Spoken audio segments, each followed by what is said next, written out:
The next guest is very fascinating, this first-person view, along with all the quad rotors and the cameras and what have you that are available today. This is going to be some great information for you. It's my pleasure to introduce David Urrutia. Let's give a nice AMA welcome.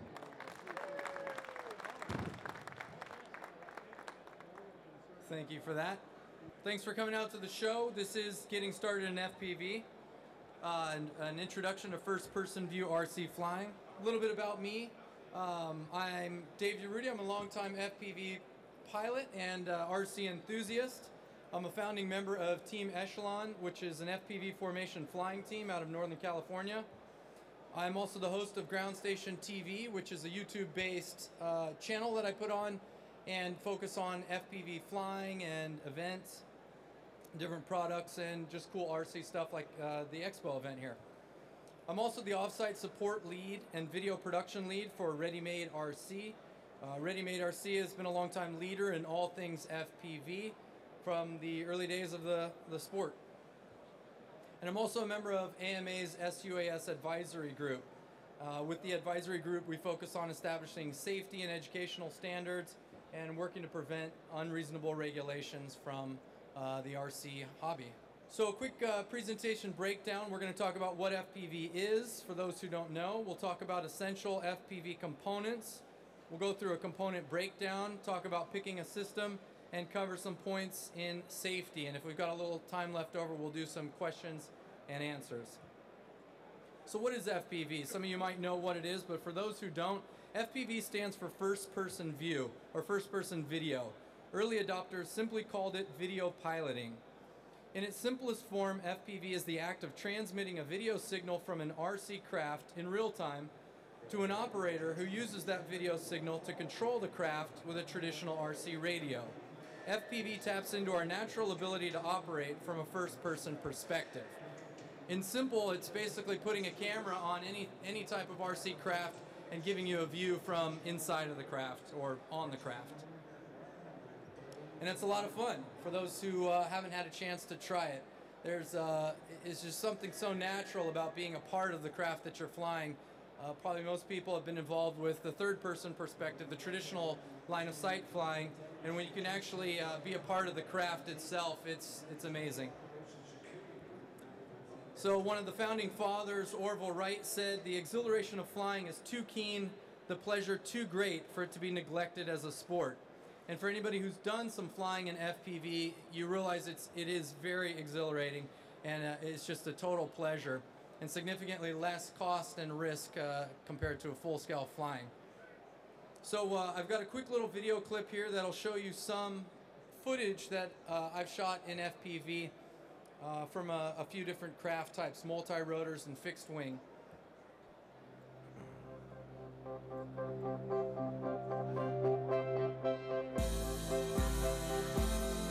So this perspective that you're seeing from is what we use in flight to control the craft. In formation flying, at FPV events, you can do low flying.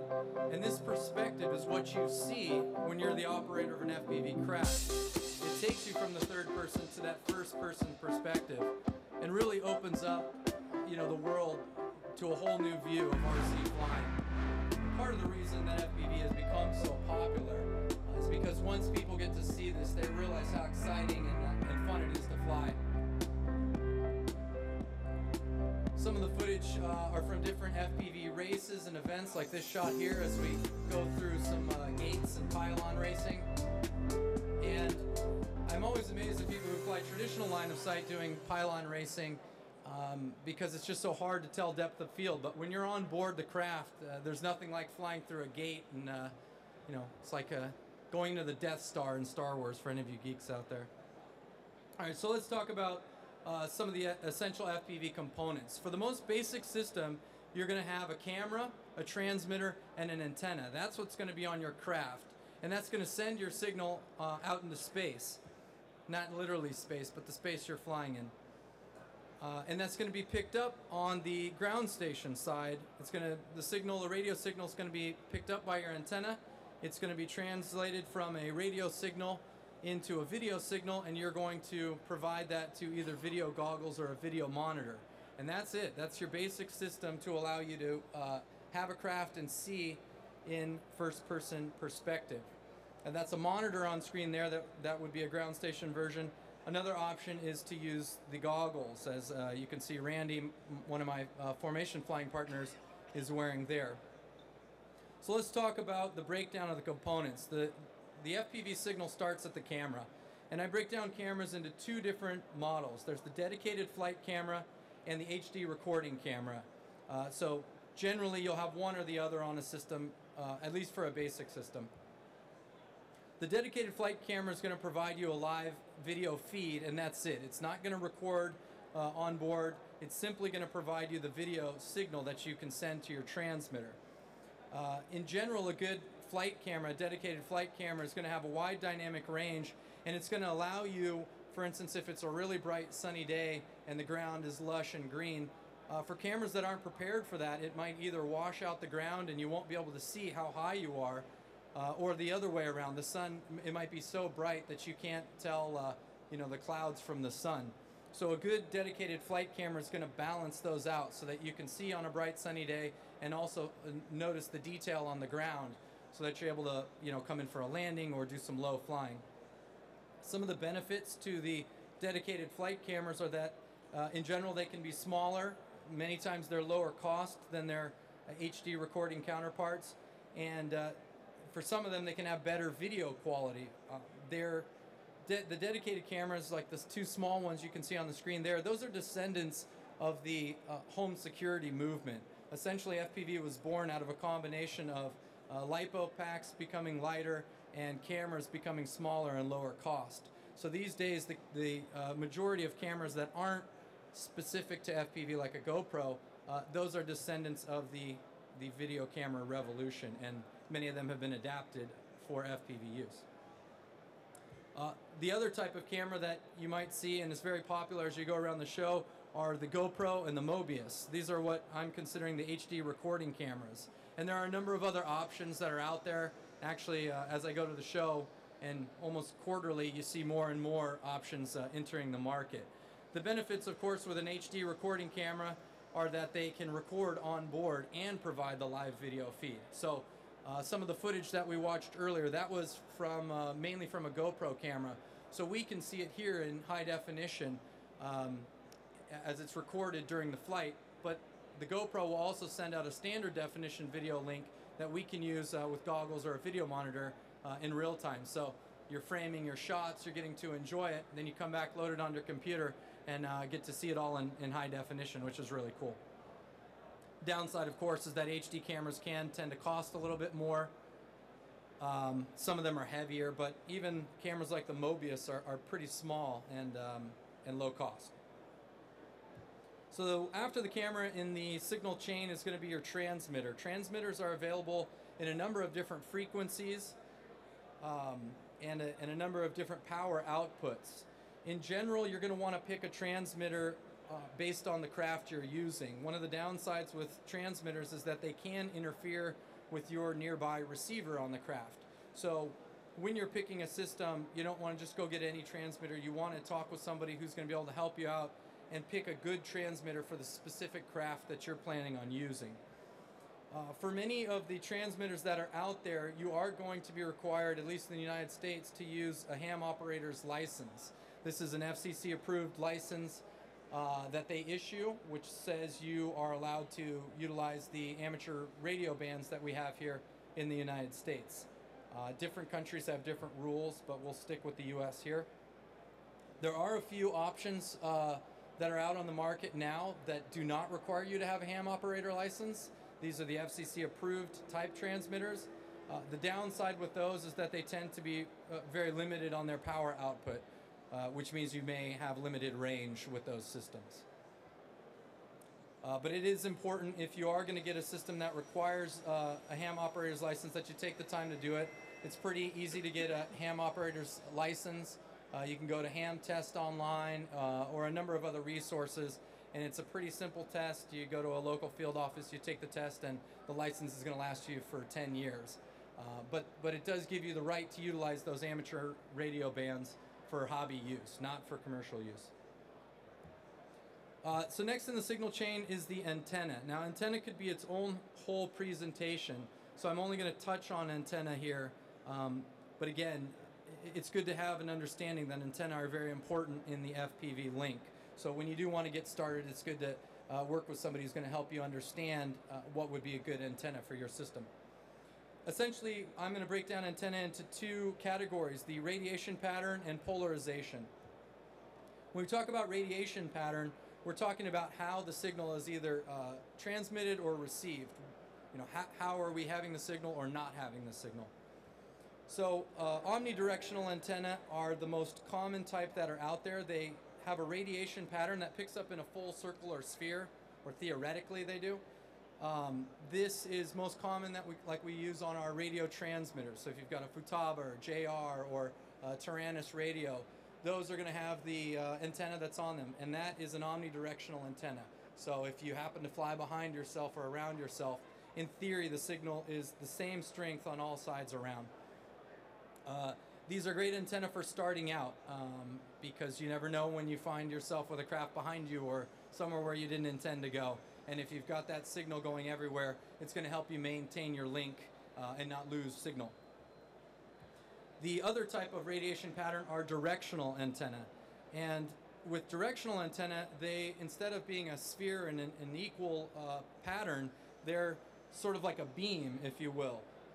So wherever that directional antenna faces, it's got a good strong signal. And people tend to use those for getting more range in the direction they face. The downside with those is while they're really good at the signal out in front of them, they're really bad at the signal anywhere else. And this is why I don't really recommend worrying about those if you're getting started in FPV, but it is good to know the difference. When it comes to polarization type, those are broken down into two categories as well, linear and circular polarized. Once again, linear is the most common antenna type that we see on our transmitters. They work great for the digital signals that most people are using these days on 2.4 radios. And many of the video systems that are sold on the market are going to come with a linear antenna as well. They can work okay depending on the frequency you use, but for some frequencies like 5.8, they're not the best antenna to use. And I'll talk about why with circular polarized antenna, which are the other polarization type. Circular polarized antenna have become a common upgrade for video links in FPV, mainly because they reduce what's called multipathing, which is the signal being received to the receiver at different times. So if I'm transmitting here and receiving here, the signal will go from the transmitter to the receiver. But in a reflective space like this, for instance, it'll also bounce off the ceiling, it'll bounce off the floor, and all those delayed signals coming back to my receiver cause flashes on the screen and what we call multipathing. Circular polarized antenna can help to reduce that artifacting that's going on. There's a whole bunch of theory behind why and how that's happening, but the short answer is they can help to improve your link if you're in a reflective space. After the receiver, or excuse me, on the receiving side, you've got your antenna, and then it's going to be picked up by the receiver. Receiver is similar to the transmitter. They're going to be available in a range of frequency types, and you're going to want to have a receiver, of course, that's matched to the transmitter frequencies that you're using. Then you're going to need to view the FPV link somehow, and the two main methods on the market are video monitors or video goggles. Video monitors are available in a range of sizes, and those that are specific to FPV are going to be designed with a good matte finish screen, a strong backlit LCD screen so it's easy to see out in sunlight. You can see these have sunshades on them. So with all those features, these work really well out in the field. And some of the benefits are that they're very easy to transition between line of sight and FPV using a video monitor. You know, if you're hovering your multi-copter and you've got your video monitor here, it's really comfortable to slowly transition to say, okay, I know my multi-copter's hovering fine, let me kind of take a peek at the monitor, and after a while you'll start to feel very comfortable transitioning. Some people, as they're starting with fixed wing, they may say, hey, I don't want to land in FPV, so you take off line of sight, you start flying, then you go into FPV, and as you come back to land, you spot the plane and land it.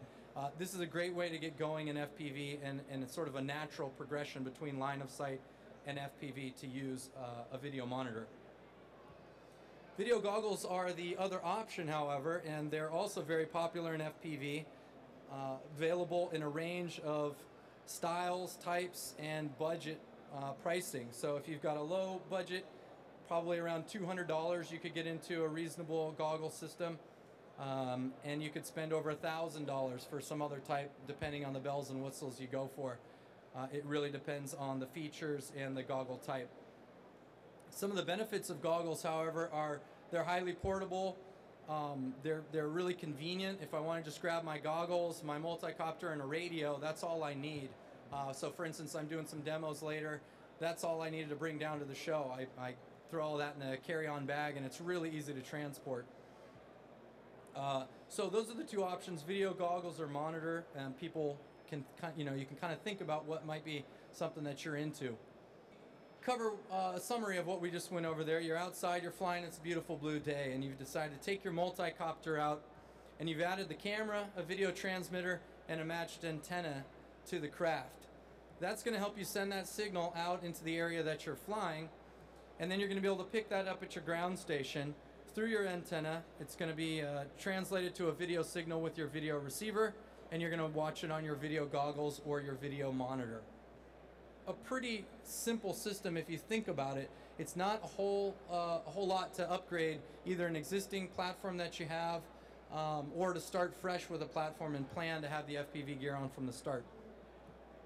So we'll talk about some FPV platforms. Everybody here is at the AMA EXPO, so I expect most people are interested in RC at this point.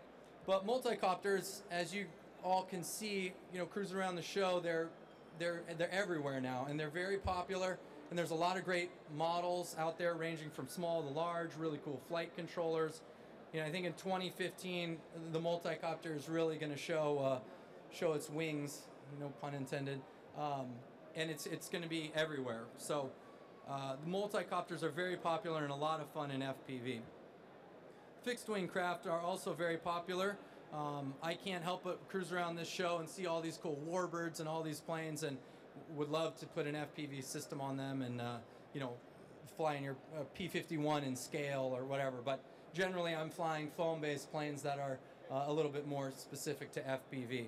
But fixed wing is a lot of fun to fly as well. And most people here are probably into flying, but ground vehicles are actually a lot of fun in FPV as well.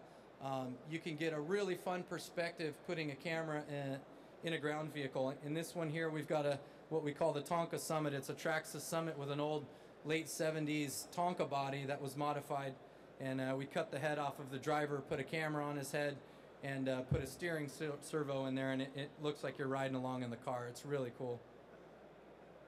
So when you want to pick your system, you're going to want to figure out what system do you want to start with: a multicopter, a plane, even a ground vehicle.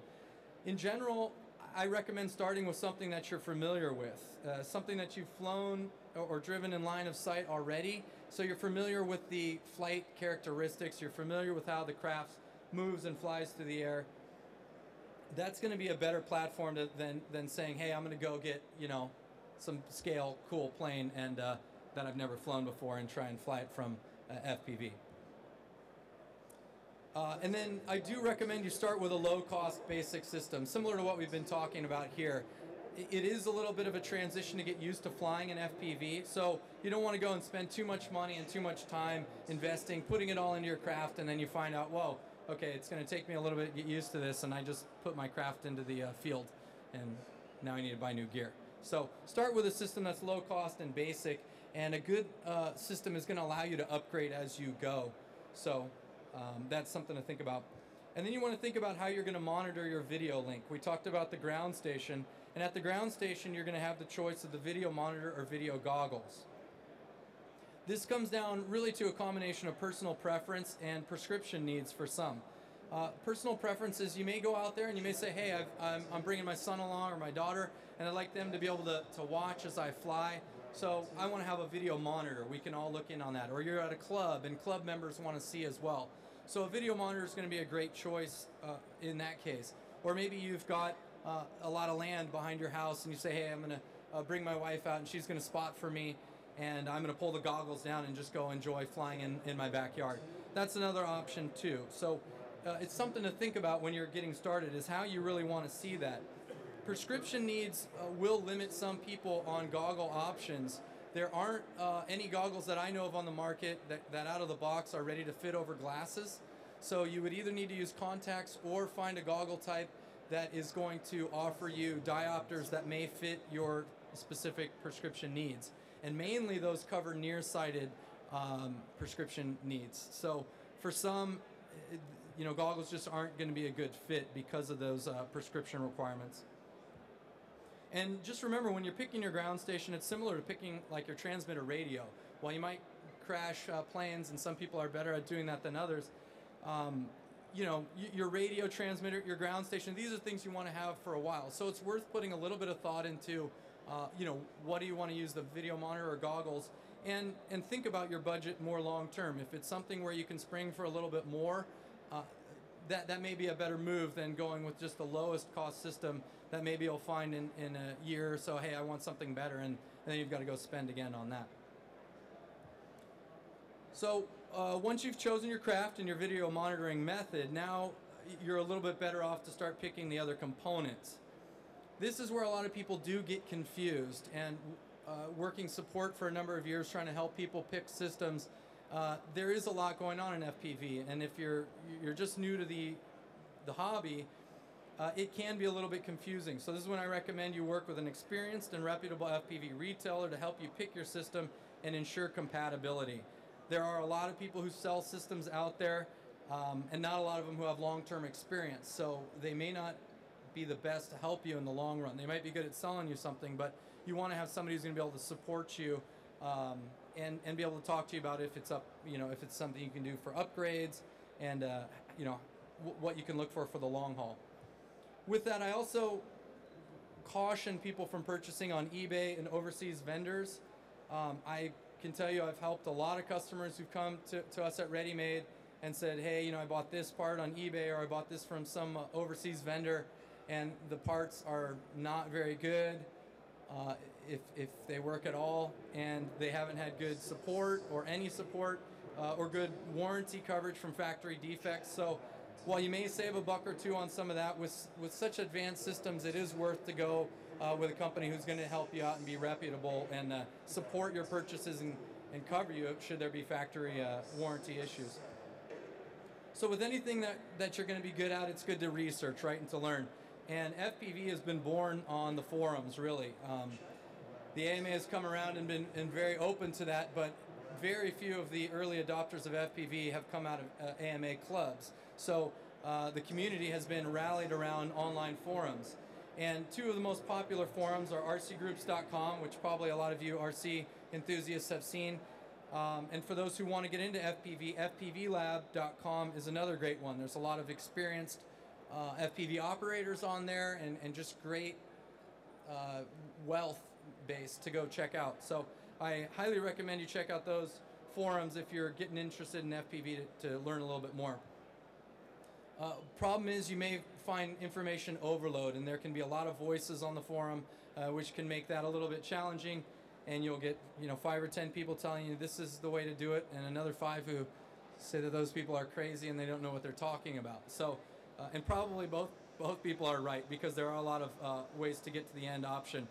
Again, if you find yourself confused, good time to talk with a reputable retailer, because they can help you get a base system, and from there you can do research on anything under the sun that you want to do. So when it comes to FPV safety, just like RC flying or anything else we do, it is important to be safe. Part of being safe when it just comes to the old gut check is being smart.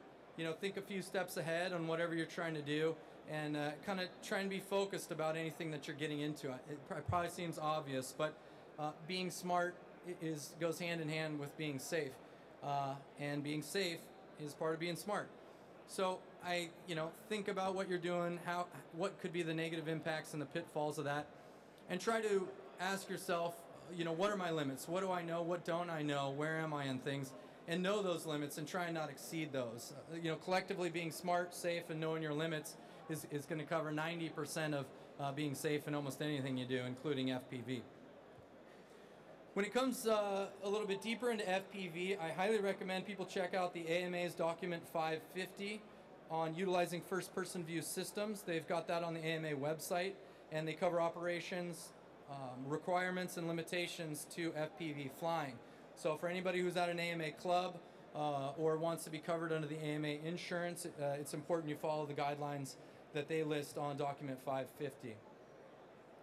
When you start getting into FPV, this is probably the biggest etiquette move that's really important to think about. While FPV is really forward in terms of its technology and doing cool stuff, unfortunately the frequencies that we use for video signals are like a throwback to the pegboard days of the radios when we didn't have frequency hopping and spread spectrum radios. So if two of us out here have the same frequency and I turn on and start flying and then somebody else turns on the same frequency and I'm at the end of the ballroom and they're standing next to me, I'm going to all of a sudden see their video feed, which of course makes me blind to fly my craft. So it's really important that you turn on your receiver side first and look to see, is somebody else transmitting on your link? If they are, then they're probably close by. Go find them, say, hey, it looks like we're on the same frequency, let's coordinate on flying. If you turn on and you see static and you don't see anything out there, then it's probably safe to assume you're the only one with that frequency. You can turn on and go enjoy yourself. Just like a good RC operator would be, you want to run ground tests and verify your system. When you introduce a video transmitter to your craft, as I said earlier, there is the potential that that video transmitter could disrupt the receiving capabilities of your receiver. So you want to separate them as far as you can just to avoid any interference issues. And the best way to test that is to turn on your video system, have a friend walk your plane or multi-copter out to the other side of the field or wherever you are, and make sure that you're still seeing radio control while that video signal is going on. When you go out to fly, pick a safe place to fly away from those who are uninterested. You don't want to fly over built-up areas, and even if you happen to be at a local park, if people are trying to have a soccer game and the parents are trying to watch their kids out there, don't go buzz the soccer field and bother people there. Don't go to the beach and hover over the people who are just trying to lay out and enjoy themselves. Go find a section of beach where nobody's at and go enjoy yourself there. So it's good that we both fly safely in a safe place and try to not disrupt other people. Some of the bad press that we've received is because people have a little bit of a misconception that we might be out there spying or doing other stuff that's bothering them in the community. The reality is, as you could see from some of that footage, we don't use zoom cameras, and frankly, I don't know anybody who cares to go out and spy on people. But it's good to just get away from people who aren't interested. AMA clubs are a great place to go if you want to fly, because most people are expecting that you're going to be flying out there. So, good reason to become an AMA member and join a club. When you make your first flight, I highly recommend you fly at line of sight, trim out your craft with the new FPV gear as you traditionally would from a third-person perspective, and have a friend watch your video link, either your goggles or your video monitor, and make sure, for instance, if I was flying the hall in here, fly around there and I'd have one of you watch the screen and say, okay, did the video drop out at all while I flew around? If it didn't, then it's a perfect time to get up there on the second flight and you can fly an FPV. If it does, you want to figure out, well, why is that? Maybe there was, I flew too low and flew behind some of these booths and it cut out my signal. So you want to have an understanding of how your transmission is working, and using a friend to tell you that before you get into trouble is a great way to do it. And that same friend can be your spotter. The AMA document 550 requires that you do fly FPV with a spotter, so somebody has eyes on the craft and the airspace that you're flying in. Spotters can be a benefit in a lot of ways to just help you be aware of the airspace and your surroundings, which kind of dovetails into this one about being aware of your surroundings. So your spotter should be aware, but you should as well. You want to set up and know, okay, who's around me, what's going on, because once you do start looking at it, you start to lose some of your local situational awareness because your eyes essentially are inside the craft. But it is good to keep your ears on the ground and listen around to see, okay, did I just hear some kids run out onto the field where I'm going to try and land, or a dog who runs out on the field playing frisbee with their owner. It's good to just be aware, and to know your area as well is really important. You don't want to go fly at some brand new forest that you've never known, and you fly over it and you lose radio link and think, well, how am I going to go recover my craft? Where is it? If you fly at somewhere you're familiar of, you'll know, okay, there's that walking path. I put the plane down by the walking path. You'll also want to know, are there airports nearby? Is there a hospital with a medevac helipad? Because you don't want to be flying at those spaces. So just because it's an open, cool field doesn't mean that you just want to go fly there. You want to know what's around the area and make sure you're not going to be disrupting anybody with that. When you get started, focus on close range flying. There's a lot to learn in FPV, and getting used to the camera lens itself is going to take a little bit of time.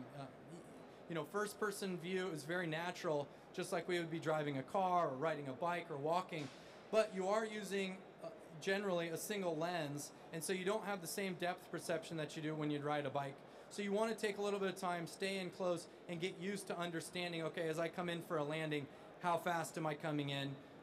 And it takes a little bit of time, but once you get used to that, you can start to extend your range a little bit further and explore. Don't block your RC and FPV signals with dense objects. Just like I talked about across the hall, FPV and RC links are made to work best across clear line of sight, open space. If you start to introduce dense objects between you and the craft, or at least the antenna, between the transmitter and receiver, you run the risk of reducing your signal strength or actually totally losing your link altogether. And that leads to crashes a lot of the time. So I don't recommend you do that. You might see some videos of people flying through the forest and doing some cool stuff like that. The challenge is that most of those people are either really experienced and know their systems very well, or they crash them a lot and they pay for a lot of parts, which they don't show you in the video. So it's great for retailers because they're going to sell you more parts, but you know, my goal is to have people not crash and be successful in getting started. So don't block your signals with dense objects. And just remember, experience takes time. Just like anything, if you're a pattern flyer or even somebody who's just learning to take off and land, experience takes time. Don't rush yourself. Enjoy the FPV experience and take your time. And when it comes to flying, just always err on the side of caution. If you're not sure about something, if you feel like, hey, maybe I'm getting too far away, maybe I shouldn't be flying here, let your gut tell you, and always err on the side of caution. So not to lecture or preach at you, but some of those tips will help you if you do want to get into FPV. So with that, if we have a little bit of time, yeah, I think we could do a little bit of question and answers if anybody has any.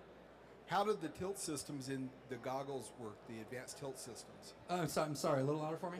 How did the tilt systems? Oh, so head tracking or pan and tilt you're asking about. So head tracking is an option. For instance, on that ground vehicle I showed there, we'd cut off the guy's head so that we put the camera where his head was.